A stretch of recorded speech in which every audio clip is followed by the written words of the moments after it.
પરીક્ષા આ માત્ર એક શબ્દ નથી, પરંતુ દરેક ઉમેદવારના વર્ષોની અથાગ તપશ્ચર્યા, માતા પિતાની અનંત આકાંક્ષાઓ અને દેશના ઉજ્જવળ ભવિષ્ય તરફનું પહેલું પગથિયું છે. આ વ્યવસ્થાને જાળવવી અને દરેક ઉમેદવારની વર્ષોની મહેનતને યોગ્ય સન્માન અને ન્યાય આપવો એ જ સરકારની પ્રાથમિકતા રહી છે.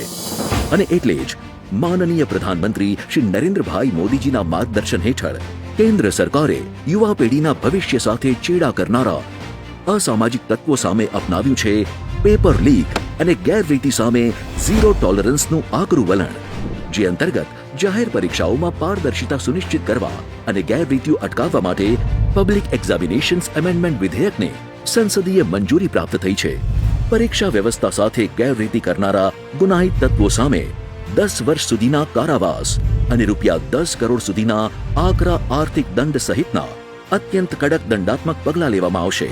તેમજ ઝડપી અને નિષ્પક્ષ ન્યાય સુનિશ્ચિત કરવા સ્પેશિયલ ફાસ્ટ ટ્રેક કોર્ટ શરૂ કરાશે, જે માત્ર 3 મહિનામાં જ સુનાવણી કરશે.